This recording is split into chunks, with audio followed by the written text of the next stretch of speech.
j'ai fait un burn-out féministe et voilà pourquoi et comment c'est arrivé. Pour comprendre, il faut remonter il y a 4-5 ans en arrière. À ce moment-là, de l'extérieur en tout cas, pour moi tout semblait parfait. J'étais encore en cours mais j'avais des super notes, j'étais la meilleure élève de la classe. Je savais où je voulais aller, je voulais faire des études, je voulais devenir avocate. J'avais des amis, dans ma famille ça allait, pas non plus extrêmement bien mais ça se passait. Je faisais du sport, j'étais en bonne santé, donc apparemment plus ou moins aucun problème. Le seul truc c'était que intérieurement je sentais qu'il y avait vraiment quelque chose qui clochait et je savais pas vraiment quoi. Et surtout j'avais une grande haine contre les hommes et pour le coup c'était vraiment de la haine parce que pour moi c'était des méchants, ils étaient fondamentalement mauvais. Ils étaient plus ou moins tous là pour opprimer les femmes, pour les utiliser à leur avantage et pour moi c'était pas vraiment des gens qui avaient des émotions, pour moi ils en avaient pas parce que j'avais jamais vraiment vu un homme avoir des émotions, donc pour moi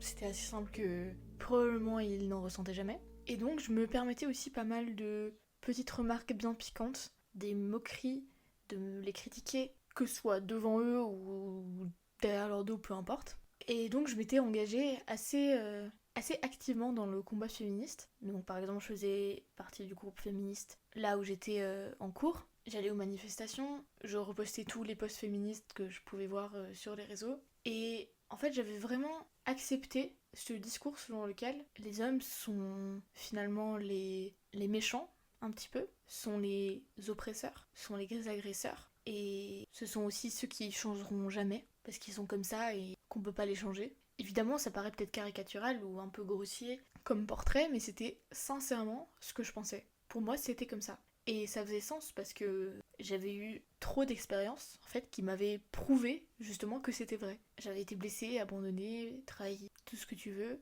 abusée, et je le dis pas à la légère. Et donc pour moi, c'était évident que les hommes étaient tous comme ça. Quand à des dizaines de reprises, c'est ce que j'avais vécu et que j'avais vécu quasi aucun contre-exemple, c'était logique pour moi. Le truc c'est que à ce moment-là, même si donc tout paraissait parfait de l'extérieur pour moi, je sentais qu'il y avait vraiment quelque chose qui clochait et surtout je continuais d'attirer des relations, des rencontres avec des hommes surtout, mais aussi avec des femmes, qui se passaient pas bien. Des relations toxiques, des relations où on me respectait pas, où je me sentais pas vraiment aimée, où j'avais l'impression justement d'être utilisée. Et toutes ces expériences, elles continuaient de confirmer ma croyance selon laquelle vraiment les hommes étaient mauvais. Il valait pas la peine d'être écoutés, à peine il valait la peine d'être respecté. Simplement, c'était des humains donc je les respectais quand même, mais finalement assez peu. Et surtout, il y avait cette haine dont j'arrivais pas à me débarrasser, mais dont je voulais pas forcément me débarrasser non plus. Et donc ça a continué comme ça pendant quelques années encore, jusqu'au moment où je commence à m'intéresser, on va dire, au développement personnel, même si c'était pas vraiment ça, mais ça veut simplement dire que je suis rentrée dans une dynamique d'en apprendre plus sur moi-même, une dynamique d'évoluer, parce que je m'étais rendu compte que finalement j'allais pas bien, qu'il y avait quelque chose qui clochait, et je voulais vraiment évoluer. Ça a commencé par physiquement évoluer, donc j'allais à la salle, etc. Je prenais encore plus soin de moi physiquement parlant, et ensuite psychologiquement, mentalement parlant. Et donc c'est cette période où j'ai commencé à lire énormément de livres, à regarder beaucoup de vidéos, de podcasts, etc. Et un jour, je tombe sur un podcast qui parle des différences hommes-femmes. Et je me dis, bah, c'est très intriguant et c'est surtout très bête parce que ça n'existe pas en fait. Oui, il y a des différences de taille, de force physique, bon, je peux pas trop le nier. Mais au-delà de ça, les hommes et les femmes devraient être pareils, les mêmes. Je vois pas pourquoi. Enfin, ce podcast, c'est du bullshit. Mais je me dis, bon, bah, ce que je vais faire, vu que c'est vraiment du bullshit, je vais aller chercher toutes les preuves comme quoi c'est du bullshit et je vais envoyer à la personne qui a fait ce podcast, vu que c'est n'importe quoi. Et c'était vraiment ma démarche, mis à part ça. Quand je regarde en arrière, je me dis, mais mon Dieu, j'ai commencé à faire des recherches, encore et encore. Et j'ai malheureusement commencé, enfin heureusement, mais sur le coup, pour moi c'était horrible, j'ai commencé à trouver des preuves, des évidences qu'il y avait effectivement des différences. Que jusque dans notre cerveau, il y avait des différences fondamentales, biologiques. Et comme c'était écrit sur des... Parce que faut savoir que du coup j'avais vraiment décidé de faire des recherches en profondeur. Donc j'avais épluché des études en anglais, en français, peu importe, des livres, des vidéos encore, des podcasts, et je continuais de tomber sur les mêmes conclusions, qui étaient que il y avait des réelles différences, et que ces différences n'étaient pas que biologiques, n'étaient pas que physiques, c'était aussi des différences dans notre manière de communiquer, dans notre manière d'agir, dans notre manière de ressentir, justement. Moi qui pensais que les hommes n'avaient pas d'émotions. Dans notre manière d'interagir l'un avec l'autre, et ça a été un énorme choc. Et en parallèle, à peu près en même temps, je sais pas comment l'univers a fait ça, mais j'étais voir une amie un jour, il explique comme quoi, à ce moment-là, j'habitais encore donc chez mes parents, ma relation avec mon petit frère ne se passait pas du tout bien. Je lui explique comme quoi c'est vraiment un petit con, qu'il fait tout de travers, qu'il fait exprès, qu'il me manque de respect et que je peux plus le supporter, que j'en ai trop marre. Et on en a parlé, et le principal élément qui est ressorti de cette discussion, c'est qu'elle m'a dit mais si t'essayais de changer d'approche vis-à-vis de lui, parce que j'avais une approche très agressive aussi, et très défensive, dans le sens où pour moi c'était lui qui avait tort, c'était assez clair, et j'avais pas vraiment de compassion non plus, parce que de toute façon pour moi les hommes n'avaient pas d'émotion, donc à quoi bon avoir de la compassion. En plus je les détestais. Et elle me dit mais si je changeais d'approche, si tu avais une approche tout d'un coup plus douce, plus réceptive, moins justement agressive, et si tu changeais ton sentiment justement de haine vis-à-vis de lui. Et j'ai testé, deuxième choc, le changement a été radical. En quelques semaines, il a commencé à avoir une attitude tellement plus respectueuse que j'aurais jamais envisagé possible, parce que pour moi, il était fondamentalement mauvais, que ce soit mon frère ou pas, ça m'importait bien peu, c'était un homme après tout. Et j'ai fait cet effort de changer moi, mon approche par rapport à lui, ma perception, me dire ah bon peut-être finalement il a aussi pas ses raisons, pas dans le sens c'est pas des justifications ni des excuses pour ses comportements, mais du moins si moi j'arrive à donner une autre et apporter une autre énergie dans la relation, peut-être que ça peut s'améliorer. Spoiler alerte, ça s'est énormément amélioré. Il y a tout qui s'est complètement transformé. Ça s'est pas fait du jour au lendemain, mais je trouve que ça s'est fait quand même relativement rapidement, en quelques mois, on va dire, qui est passé de vraiment littéralement m'insulter, me manquer de respect, parfois même être violent, à m'aider, me respecter, être attentif, avoir peut-être une attitude protectrice. Et ça a radicalement changé ma façon de voir les choses parce que tout d'un coup j'avais deux éléments qui venaient s'imbriquer, c'est-à-dire le fait qu'il existait des hommes-femmes que j'arrivais pas, toujours pas à accepter, en d'accord, j'avais compris mais j'avais accepté, et ce fait de me dire si moi je change d'approche, j'ai une emprise directe sur la dynamique relationnelle qu'il y a avec telle ou telle personne. Et j'ai commencé à faire ce changement avec d'autres, des garçons et des hommes qui avaient dans ma vie, et tous, ça a énormément évolué et changé. Tous devenaient plus ouverts, avec une attitude justement un peu plus protectrice, ce que finalement au début j'aurais détesté, si je m'étais dit ah devenez comme ça, non j'aurais détesté, mais sur le moment, quand je le ressentais, ça me faisait sentir tellement finalement en sécurité, et j'ai commencé à me remarquer que je pouvais leur faire confiance, et qu'ils étaient dignes de confiance, contrairement à ce que je pensais. Et ce que j'ai commencé à remarquer aussi, qui était en lien avec tout le travail d'évolution que je faisais à côté personnellement, en dehors de cet aspect spécifique de ma relation et de ma haine envers les hommes, je me suis rendu compte que finalement, ce que je pensais être vrai, donc mes croyances, faisaient qu'attirer des éléments, des circonstances, des situations qui venaient confirmer la croyance que les hommes étaient mauvais, méchants,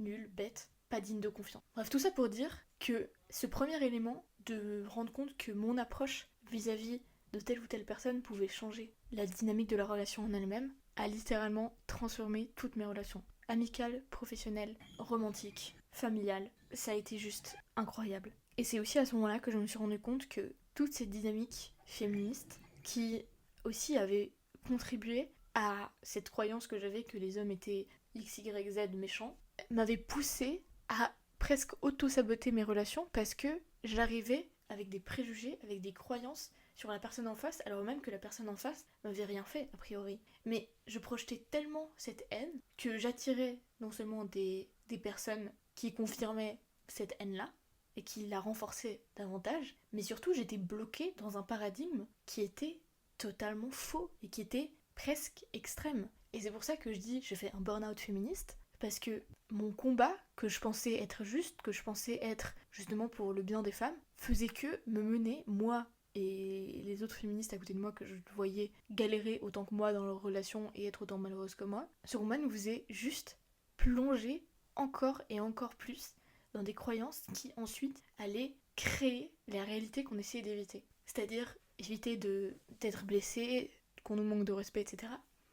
Sauf qu'avec toute cette croyance qu'on avait construit autour de ce qu'étaient les hommes, et aussi ce sentiment du coup de supériorité qui en découlait, parce que finalement, quand on sait que eux, ils sont méchants, inutiles, bêtes, indignes de confiance, ça veut aussi dire que nous, on est l'inverse. Nous, on est finalement le côté, le bien, et on combat le mal. Et j'ai vraiment l'impression que le féminisme moderne, et je parle ici pas du tout du féminisme des premières vagues, première et deuxième vagues féministes, qui étaient vraiment là pour apporter une certaine égalité, équité dans les droits qu'avaient les hommes et les femmes, et ça c'est totalement normal. Et c'est sûr que ce combat-là était louable, mais pour moi, il est allé trop loin, le combat féministe, il est allé beaucoup trop loin, dans le sens où maintenant c'est les hommes vs les femmes, c'est les hommes sont les agresseurs, les hommes sont les oppresseurs, les hommes c'est eux le problème, mais est-ce qu'on se penche une seule seconde sur l'approche qu'on a vis-à-vis d'eux, sur cette croyance qu'on s'est construite, qui sont comme ceci, comme cela, qui sont là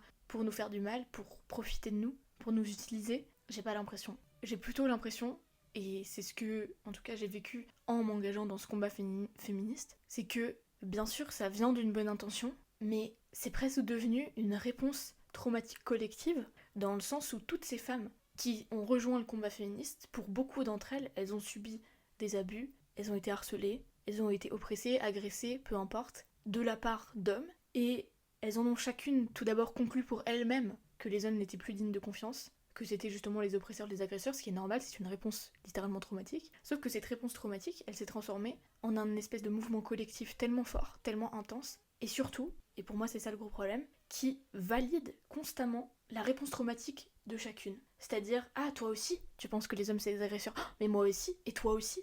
Mais ça veut dire que ça doit être vrai, si tout le monde le pense. Et donc ça veut dire qu'on part de ce principe-là, et qu'on l'applique dans toutes nos relations, en le sachant ou pas, peu importe, et tout ce qui va sortir de ce paradigme-là, ça va être de l'antiféminisme, ça va être contre les droits des femmes, alors même que de base, le féminisme c'est justement fait pour soutenir les femmes, pour leur apporter un certain bien-être, pour leur apporter des droits.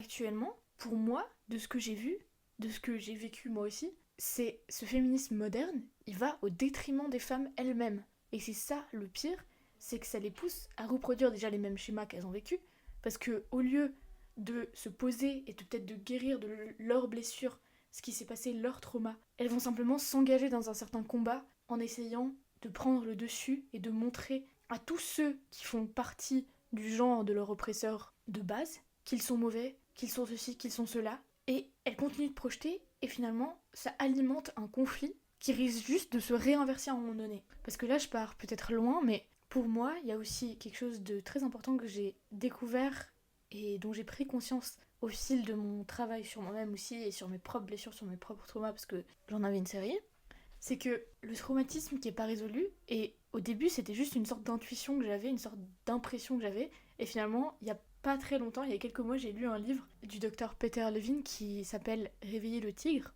et qui parle justement, sachant que l'auteur de ce livre c'est un médecin, donc il a le bagage pour pouvoir justement prouver ses dires, que moi j'avais pas en ayant cette impression, cette intuition, mais bref, et justement il explique ce phénomène dont j'avais eu l'impression, il y a de ça assez longtemps, que finalement quand on a un traumatisme, on va ensuite d'une manière ou d'une autre le remettre en acte, et que ce traumatisme il est valable, cette remise en acte plutôt elle est valable autant pour l'individu que pour le collectif, c'est-à-dire que le groupe, les femmes qui ont été oppressées à présent, elles remettent en acte finalement un petit peu tous ces traumatismes, toutes ces agressions, tout ça, sur les hommes en essayant de finalement inverser la balance. Elles ont été oppressées, à présent, c'est comme si c'était à leur tour d'oppresser.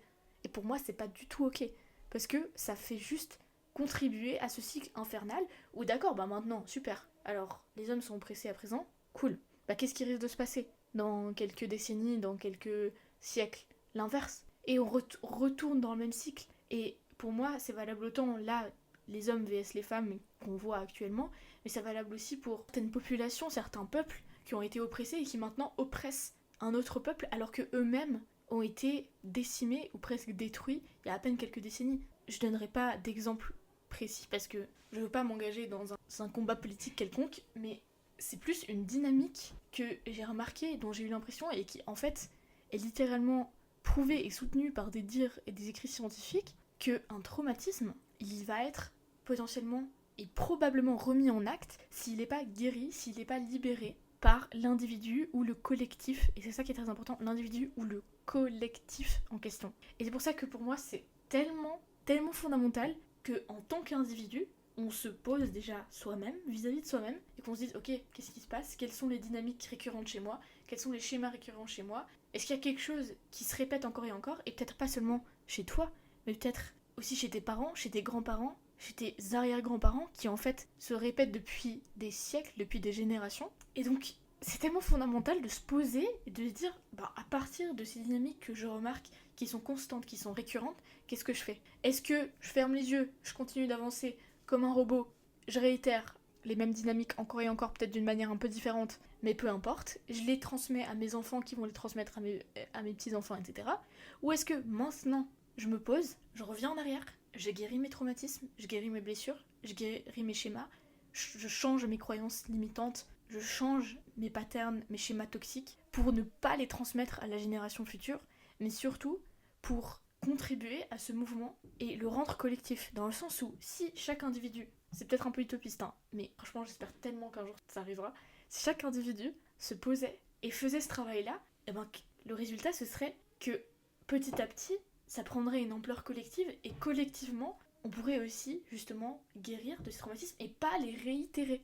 Et c'est pour ça que pour moi, le mouvement féministe actuel, c'est une aberration. Je dis pas toutes les féministes, on est d'accord. Je suis occupée. Une question. Quoi? Comment Tu mets du lait, mais je crois qu'il n'y en a plus, donc il faut mettre du lait de soja. Je parle bien de féminisme moderne ici, parce que ça fait juste remettre en acte un traumatisme ou des traumatismes à une échelle collective. Et pour moi, c'est tellement triste parce que c'est littéralement opposer les hommes et les femmes, alors que les hommes et les femmes, ils sont complémentaires. Ils sont faits pour travailler ensemble, pas l'un contre l'autre. On n'est pas là pour entrer en compétition avec les hommes à côté de nous, on n'est pas là pour leur montrer qu'on est plus forte. Enfin bref, je vais m'arrêter là parce que sinon je suis encore là dans 2 heures. Mais tout ça pour dire que moi j'ai fait un burn-out féministe tout simplement parce que je me suis rendu compte à un moment donné que je jouais contre moi en m'engageant dans ce combat féministe actuel, dans ce féminisme moderne. Et surtout que je m'étais mis comme si je devais me protéger et combattre contre littéralement 50% de la population mondiale, les hommes, et que j'avais la haine contre justement ce 50% de la population mondiale, simplement parce qu'il y avait un pourcentage minime de 50% de la population que sont les hommes, qui m'avaient blessé, qui m'avaient trahi, qui m'avaient abusé, et que donc j'avais généralisé à absolument tout le monde, alors même que quand j'ai changé ce point de vue, quand j'ai enfin guéri ces blessures, ces traumatismes, ces croyances, ces schémas, et que j'ai changé mon approche vis-à-vis de ces hommes,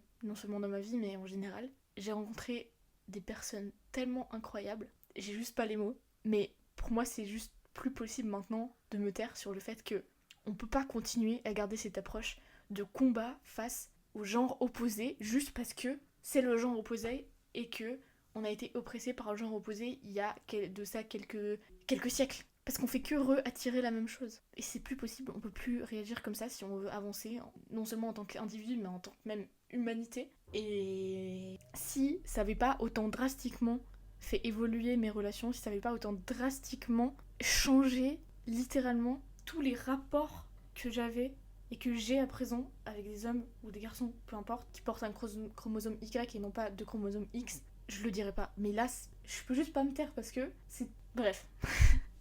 Bref, c'est juste génial et je veux juste espérer que peut-être ces féministes qui m'écoutent, et c'est pas du tout, je porte pas un regard condescendant dessus parce que j'étais cette féministe, j'espère que vous irez pas jusqu'au point du burn-out féministe parce que finalement c'est pas très agréable, ça prend du temps pour remonter la pente, ça prend du temps et c'est douloureux de se rendre compte que qu'on s'est auto-saboté pendant tellement longtemps alors même que l'essence même et la volonté de base, l'intention derrière le féminisme, c'est de soutenir les femmes, d'aider les femmes. Et le féminisme actuel fait tout simplement l'inverse. Donc c'est dommage. Et j'espérais qu'avec cette vidéo, qu'avec d'autres vidéos, tu puisses toi aussi, si tu t'es reconnu peut-être dans certains de mes propos, te rendre compte que la solution, c'est pas le combat contre tes anciens agresseurs, c'est pas le combat contre ceux qui t'ont blessé, ceux qui t'ont abandonné, c'est le combat contre ce qui t'est arrivé dans le sens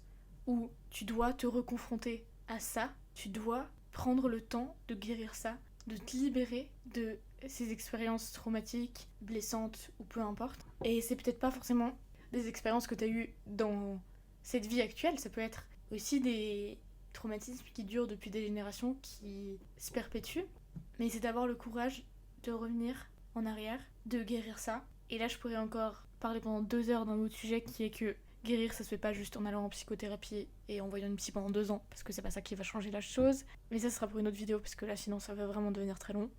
Bref, donc j'espère que tu pourras prendre conscience de ça et si t'as des questions ou si ça t'a juste intrigué et que tu veux me prouver que j'ai tort, n'hésite pas à laisser un petit commentaire. Je sais que ça va faire très mal pour certaines, moi ça m'a vraiment fait un gros choc quand j'ai pris conscience de ces deux éléments dont je t'ai parlé avant. Mais c'était nécessaire et je peux pas en être plus reconnaissante actuellement parce que ça m'a juste apporté les meilleures relations que j'aurais jamais pu imaginer, même dans mes rêves, que je voulais même pas imaginer, même dans mes rêves. Et ma vie elle est tellement plus facile, tellement plus incroyable depuis que c'est le cas. Donc voilà, bye et à bientôt.